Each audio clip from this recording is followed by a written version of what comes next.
The people he's preaching. Thank you very much.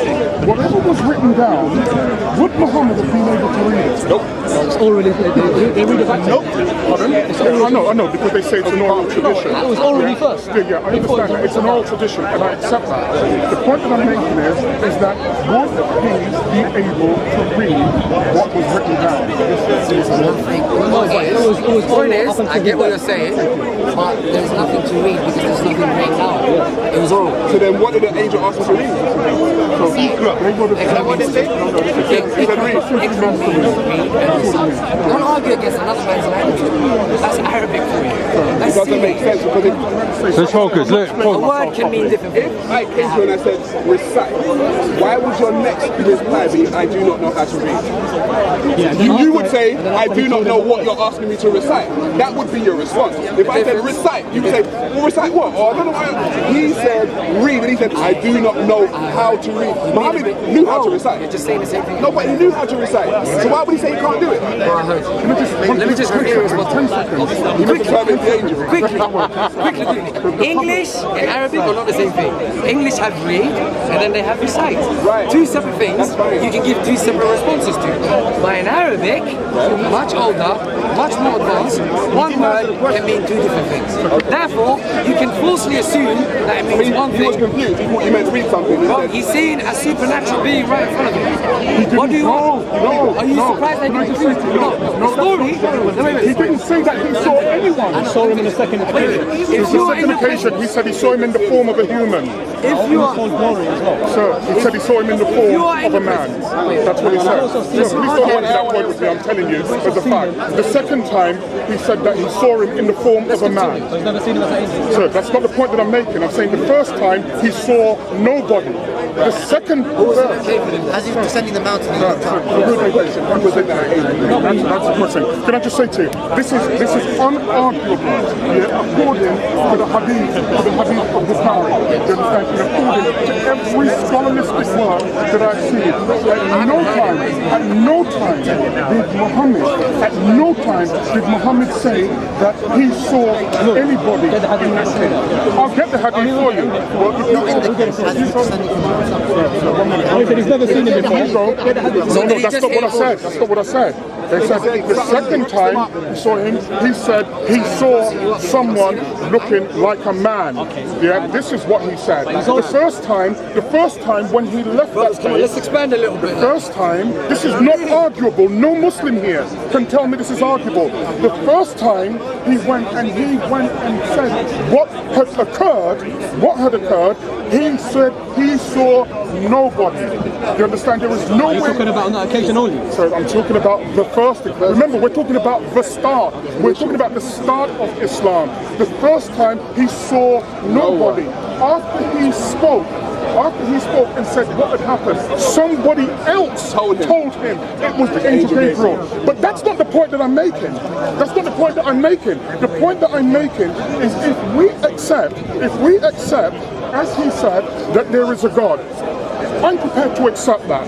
If he says that this God is infinite, I'm even prepared to accept that. Yeah? If he says this God makes no mistakes, I will even go further and say that I'm prepared to accept that. Let me tell you the problem. No, one moment. Well, the one problem, just one moment, I'll come to you. The one problem that I have is simply this. If this God, it does say, sir, in Tadmini, it does say that. But you want to bring the story much further than I'm prepared to go at the moment. I'm talking about the start. Yeah, I'm talking about, sir, I'm talking, well, hold a second. Sir, there's always a start to a day. From the beginning. When this man spoke earlier and he was speaking about how space works and how the earth expands, he said that it started somewhere. He said you said it started at a point. I'm going back to the original point where Islam starts. Yeah, absolutely. And so I'm saying that I'm prepared to accept that whoever is that being may well be able to transmit message. Here the problem that I have, and it's a simple one. A God so perfect, so magnificent, so all-knowing, he has the 99 attributes plus one. He's the beneficent, he's the merciful, he's the master of all he surveys. transmits a message in a way that who you transmit it to initially does not know how to answer it. He has to go for clarification. He has to go for clarification from someone else to get that message and find out what it is. He then gets these particular seizures over a 23-year period, and hey presto, the Quran. I'm sorry. If you accept that story, everybody here should accept the story, as I said previously, of Jade the Emperor in China, because it's virtually the same story. Your Isanagi in Japan, it's the same story. You understand? Quetzalcoatl in Mexico, it's virtually the same story. I can name you the gods from all over the world who have a fairly similar story. I don't accept it. If you say, well, what do you accept? Do you accept anything in Islam? There are many things that I accept and love in Islam. I understand in Islam when they speak about usury, you understand, and the harmful effects on that. That is fantastic, you understand. I like the way in which they speak about the division of property, you understand, and the right for women in Islam. That is fantastic. But that in and of itself does not make it a holy book. The beginning of the story is nonsensical, and what you should do is study Abu Bakr, because you guys are not looking at Mohammedism, you're looking at Abu Bakrism. Give me a chance to respond. Well said, good question. Well said, good question. At this particular academic side of things, my brother's got the hadith. Yes, sir. Please explain how Gabriel was Let me get the hadith as well. Not very good. I read some, but I'm not as good as you. Read out loud. Basically, it's in Arabic. Never just read in Arabic, yeah? No, read in English. It's no point. Everyone's going to Anyway, so I said first scene, Tell them where it is first. Where is it? this is in Tirmidhi. Tirmidhi, جاءت عن أبي الأسود So first he sees him in a dream. Yeah, this is And then? Aisha. It's the first time, yeah? Yeah, first time. The very first time he sees him in a dream. Second time? It says the Aegean, like there's an area called Aegean. Second time he sees him on the road. Yeah, and then انصرف جبريل, and then Jibreel shouts, "Oh Muhammad, oh Muhammad." فهرب, then the Prophet looked right, he didn't see nothing. He looked left, he didn't see nothing. Then he looked up, and then he saw Jibreel alayhi salam, in the heavens. So he got scared and he ran. And he went into the people, amongst the people. Then after that he came from out, amongst the people. And then استعلن له Jibreel. And he استعلن, it's like as in he called out, say like this is me, I'm Jibreel. So introduce himself. من قبل حراء. So this is all before the game. Before the game. He never All before that. then after that. He never said I'm sorry for that.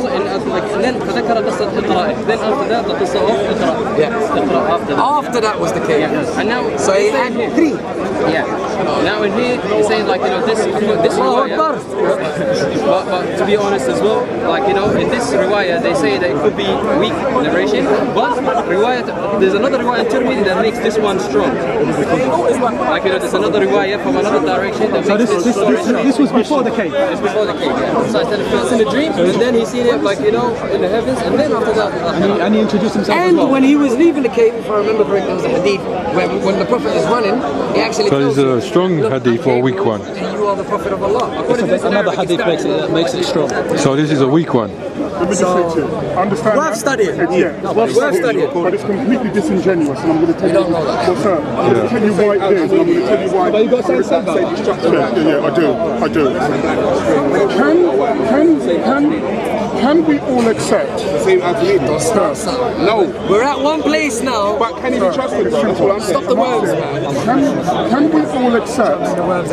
Can everybody here accept that the narration or the oral tradition or the Islam, whatever you wish to call it, is an interpretation or is things that someone has said to someone else who's passed it on? This is the oral tradition. When you look at Tablighi, he's given the term Sahih, which simply means authentic. We understand that. But there are other Sahis in Islam. There are 6 major Sahis in Islam. Sahih? 6? 6. I know some people may say 4, but there's 6. I just want to read this to you, just one moment.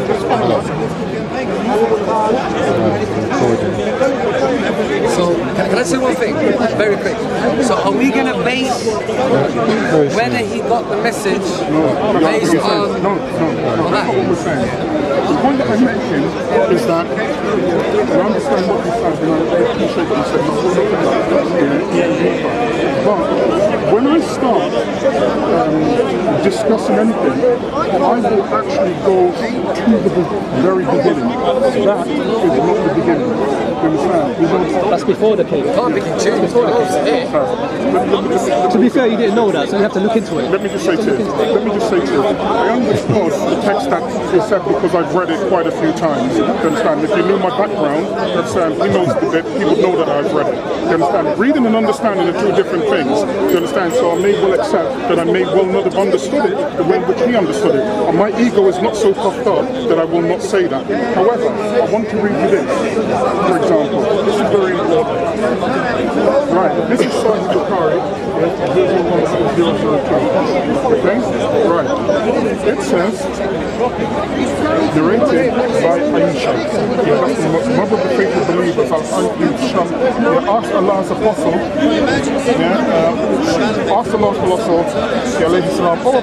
oh Allah's apostle, how was the divine inspiration revealed to you? Allah's apostle replied, sometimes it is revealed like the ringing of a bell. This form of inspiration is the hardest of all, and then the state passes. After I grasp what is inspired, sometimes the angel comes in the form of a man. I'm just saying, sometimes it comes in the form of a man. But remember, in the first instance, it wasn't in the form of a man, it was in the form of a voice. He saw nothing. Pardon? Sir, let me just say to you, first and foremost, I haven't read that it was a dream. You understand? That's not what was said. When he pointed out, oh sure, that's the hadith here, sir. Yeah, that's the hadith there. You haven't responded. You haven't responded. You haven't responded to it. Hold on. The point that I'm making, because I'm going back to the beginning. Yeah, you guys want to push the story a little bit further. I'm going to the big. Well, hold a second. Well, I'm reading what Aisha says. You can't say before the cave. You can't, and I'll tell you the reason why you can't say that. Because there was no Islam before the cave. But the Prophet is saying what happened to him before. So you can't talk about, if you became Muslim, you can't talk about what happened before. Sir, let me just say to you, firstly, there was no Islam before this. You understand? Many people, I know he will say that we've always had Islam. He's accounting what happened to him before. That's what he's doing. Sir, and he's allowed to do that. Yeah. That's not the problem I have. I'm talking. You get the message from him. Can I just say to you, you get the message from him, which has been told to you by someone else. Well, you say that. But let me just go back to this because this is very important. He says, I've grasped what is required. Sometimes the angel comes in the form of a man and talks to me and I grasp whatever he says. Aisha added, verily I saw the Prophet being inspired, divined on a very cold day, and noticed the sweat dripping from his forehead. We can go on, and then you're talking about the 23 years as he's constantly getting the message. That's what you're talking about. Hold a second. I'm actually trying to help you here. Yeah, and I'll tell you the reason why. If I wasn't trying to help you, I would stick with what happened initially in the cave. You understand my argument? My argument is not that Muhammad shouldn't have received any inspiration. My thing is that he received allegedly an inspiration that he. Well, hold on. Allegedly. He didn't say that it was from Jibril. That's the point that I'm making. Else said it. Somebody else said it's from Jibril. I've gone to the park. Right. You know what? I heard somebody saying this to me today. I've gone and I've seen Homeboy, and he said, oh, you know, that was blah blah blah. And I go, I didn't know that. Respect. That makes no sense whatsoever. And so I'm saying there's no verification. And I can tell you why it's come about. I can tell you why it's come about. Because as I said previously, if you understood what was happening in Arabia at that particular time, and I've mentioned this previously, and Arabia, the central of Arabia, was riven with warfare. It was riven with tribal warfare. Abu Bakr, and all of them were business people. You understand? They'd seen the Christians, and they had seen the Jews. You understand? Being so-called divinely blessed, and they saw the power that gave them because they say they were from the Abrahamic tradition. I have no problem with that. Now, someone who is from the Abrahamic tradition, whom Mohammed spoke to, said the voice that you heard was from Jibreel. He was only Back up. He was only known of Jibreel if he had read the book from those Abrahamic traditions. And so all of a sudden, you look at the book that were allegedly revealed, and hey presto, it mirrors a great deal of what's in the Bible. Apart from certain every prophet that was in those Abrahamic traditions suddenly appears in the Quran. Give me a chance to change. Yes, sir, go ahead. We've heard you for quite some time. So all you have to do is come to stuff and that's the whole line.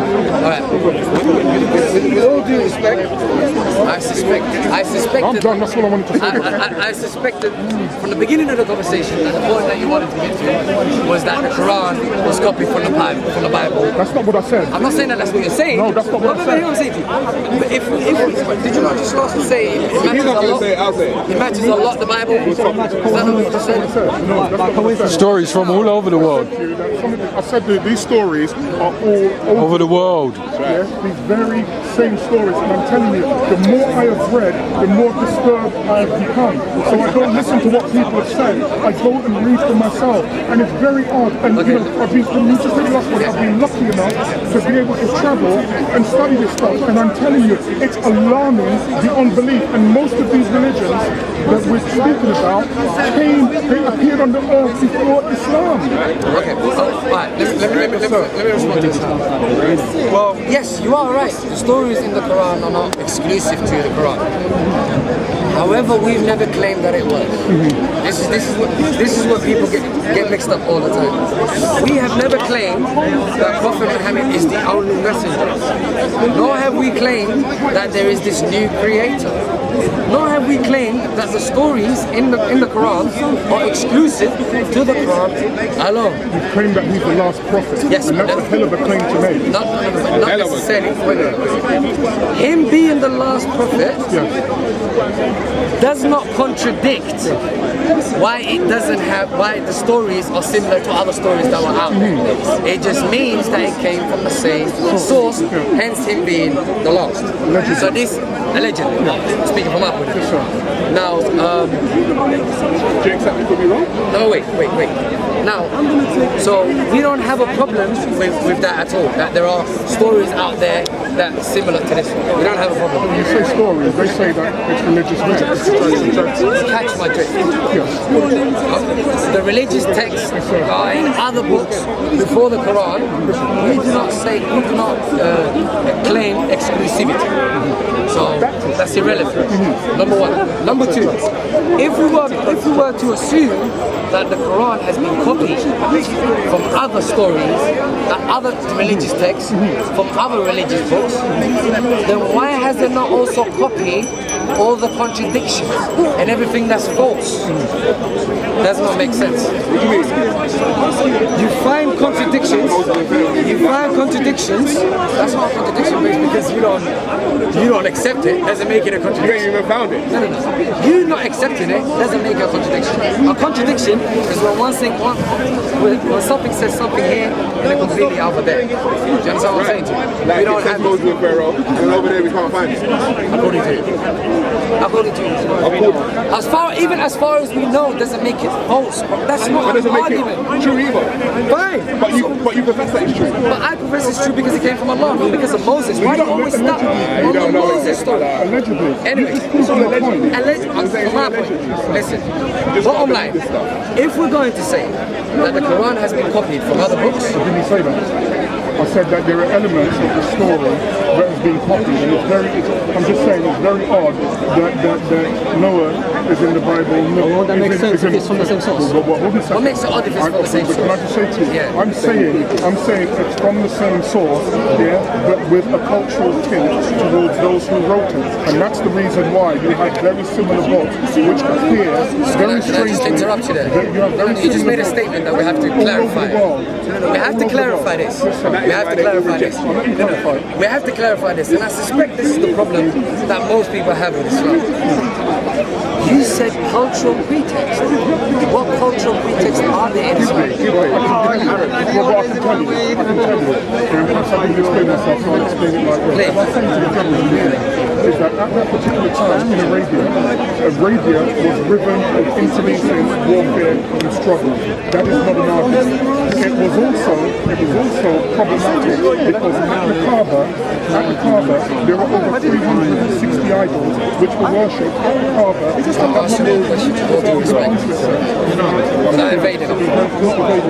There were over 360 idols. I'm saying that those Arabs sought to conduct and make a power base for themselves, which is why they came up with that particular story. In as much the same way, regarding the Quran, in as much the same way, if you look, for example, at the Mahabharata is culturally tilted to the people of Southeast Asia.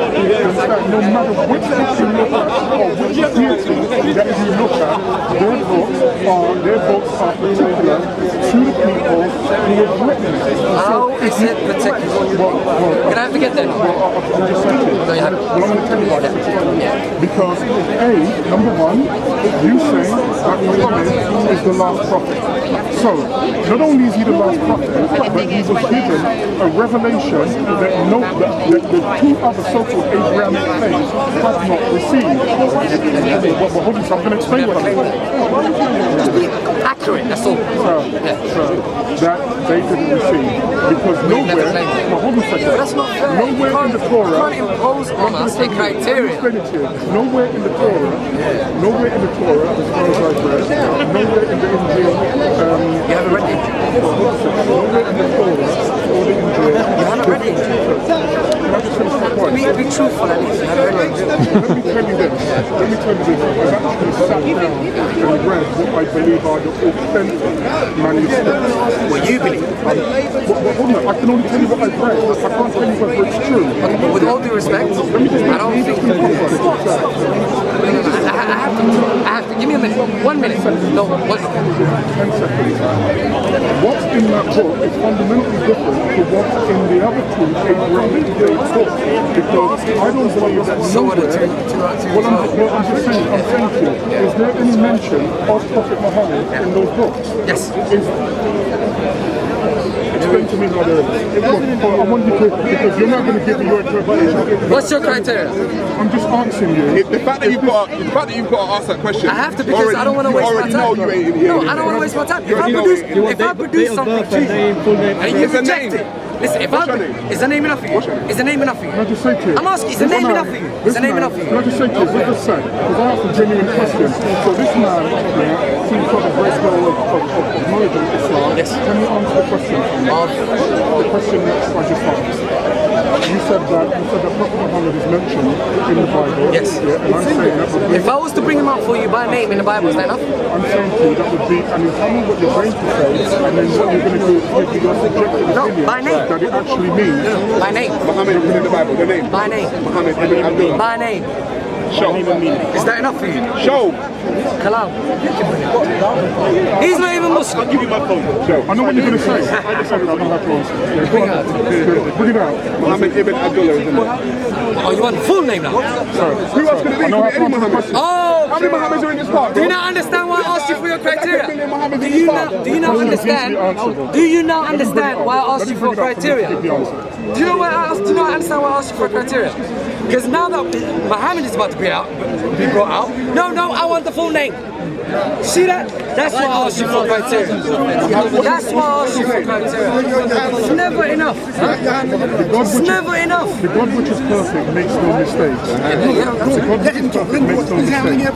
If that God was going to give that message, he would give the message in a clear and concise manner. So Which message are we talking about? The Bible or the Quran? I'm talking about One of them. I'm talking about the Bible, yeah, and the name of Muhammad ibn Abdullah, you understand, in the Bible. Oh, you want the full name now? He wants. So Muhammad is not enough. Stop wasting your time. Muhammad is not enough. We want full name now. Full name. Exactly. So is that the criteria? How about date of birth? Do you want date of birth? Address maybe? Just full name. Address maybe? Oh, yeah, talk. There's about a billion Muhammads in the world right now. I want to make it specific. I want to give it Nonsense. So you mean to tell me it could be a consequence I'm waiting that the name is there? Because I know what's going to be How about the said. area? There is a How about if I was to give you the name, This the is area, occupation. and how exactly the message is going to be delivered? How about then? Oh yeah, bring your evidence now. No, is it enough? Is it enough though? Is it enough? Why are you scared to say whether it's enough or not? Because when I bring it out, you want to be like, oh no, I got a new criteria. Is that what it is? See how easy it is, bro? Sarah, it's easy to do. You don't believe in too much anyway. You don't believe in them. Too much. That's what I mean. You play with your own head. Give me a criteria. I'll work with it.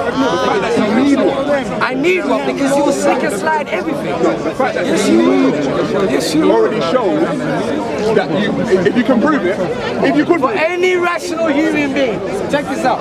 For any rational human being, I'll bring you out name, area, how the message was delivered, and how he's going to carry the message. Is that good enough? This is theatre. Is that good enough? Is that good enough? See that? See how easy this is? You got him good. See how easy this is? I know what intellectual. Stop talking and bring the thing, man. Is it not? You can't waste my time, bro. I'm a big man. I'm not wasting my time. I'm not wasting my time. Give me your criteria. I ain't wasting time. If you give me criteria for your evidence, then I can give you that evidence. I'm not going to waste my time for you to sit in this imaginary stool going, that's not enough. That's not enough. That's not enough. I ain't got time for your flaking.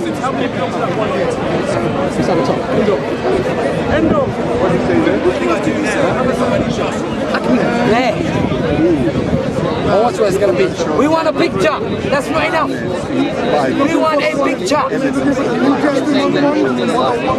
We want a picture. No. What they've done. Excuse What me. they've done. We want a picture. They're saying. We don't want it's straight enough. It's a translation. We want a picture. It's a translation from. We want a picture. Hold on. They're saying this is a translation from Hebrew. They've then gone on and then done the translation. Allegedly, yes, sir. From. No, we haven't translated in Hebrew. In Hebrew, it says Muhammad. Excuse me, sir. I'm telling you. Okay. So fine. Unless it's true. I'm going to point it out to you. What did I say other than that Song of Solomon is in Hebrew? I haven't said nothing else. I'm saying to you that this was allegedly written, allegedly written in Hebrew, and then they translated it into English. So this is what you need to do, because you're going to put this out as a statement of fact. Go to a Jewish scholar, a Jewish scholar who would have written this, their people, and I'm telling you, so have we. You understand? And it's So which one should we go by? Well, let me tell you. Firstly, before we do The one that is biased to you. put that to one side, so we will only speak on what is true. I am telling you that there is no Jewish religious scholar that believes this. It's an absolute lie. Is that a language or not? I'm asking. Is it a language? Bro, do you want to what is dialogue? Let's dialogue. Oh, let me be quiet. Just dialogue. Yeah, you go on. Is it written in Hebrew? Yes, sir. Is it? No. What does it say? Allegedly. What does it say? What, Mohammed, read what it says. And then they said, The people don't know what you're talking they said about. that it was translated into English. You understand? Read it out. Sir. Who said that? just The for the people that Muslims are or the listening. non-Muslims? They can't hear. The non-Muslims talk about the translation. When we talk about Muhammad is written in the Bible, we talk about in its original language. Do we, yes or no? Let me just say, first and foremost, you don't know what the original language is. Okay, we talk about it in Hebrew. Do we talk about it, yes or no? Well, can we accept Yeah. that you don't know what the original language of the Quran was? Not the Quran. Quran? The Quran. No. I'm flipping it on you. Hold on. This is a deliberate flip. I'm saying you don't know what the original language of the Quran was. Oh yes. Tell me what it was. It's the way we have it right now. Yeah. You know. Arabic, yeah. He's lost. But let's not. Why are we jumping? Why are we jumping from one? Wait. Look. Wait, guys. These guys are just too easy. Who are you playing? Answer my question. I heard you. Let's hear each other. Hear me out. Hear me out. That's the translation. We're not talking about the translation. No. That's what you would like it to mean. However, we are not talking about the translation. We are talking about. I just want to make sure we're on the same page. in the Bible. Bear with me, sir. I'm saying to you, Sir, bear with me, please. The more we speak about it, the more we hear. But notice how you've got nothing. Notice how you've got nothing. But I'm going to stand over here and say, no, that's right enough. No, that's right enough. No, that's right enough. If I believe What is any your of this, criteria? bro, if The I believe argument is any of simple. this, you have an argument. They haven't even got the balls I to don't be believe talking. anyone. That's how scared they are. No, I know you. Guys, can I